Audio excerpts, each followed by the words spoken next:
The Kremlin has welcomed US President-elect Donald Trump's sharp critique of Ukraine's missile strikes deep into Russian territory, calling his remarks a reflection of Russia's stance.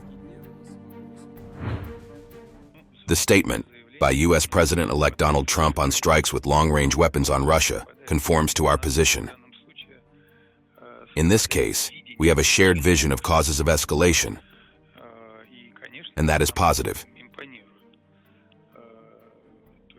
Obviously, Trump realizes what escalates the conflict.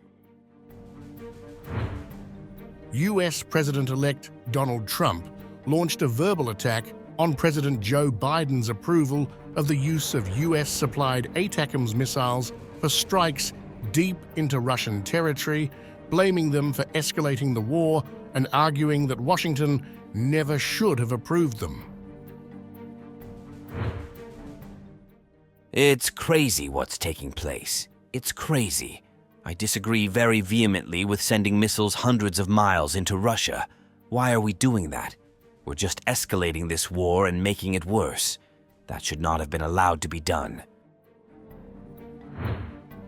The strikes, including a recent attack on a Russian airfield near the Azov Sea, have drawn harsh warnings from Moscow.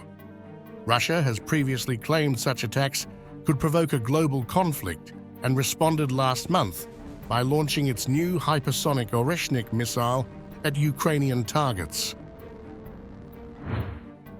While Trump has pledged to quickly end the war once in office, he hasn't detailed his plan. Some European leaders are reportedly considering deploying peacekeeping troops in the future, but the Kremlin dismissed such discussions as premature. All that can and should be discussed during the talks. We should not run ahead before a truce takes place. We have repeatedly said that a truce isn't something we want. We want peace that could be achieved after our conditions are met and after all the goals set by us are fulfilled. But at the same time, Russia remains open to talks. Now there are no conditions for talks, as the Ukrainian side has been avoiding them and ruling them out. We continue our special military operation. Moscow insists peace can only happen if Ukraine gives up NATO ambitions, withdraws from 4 Russian-occupied regions, and agrees to terms laid out by President Vladimir Putin. Putin has signaled he is open to talks with Trump, but ruled out major territorial concessions.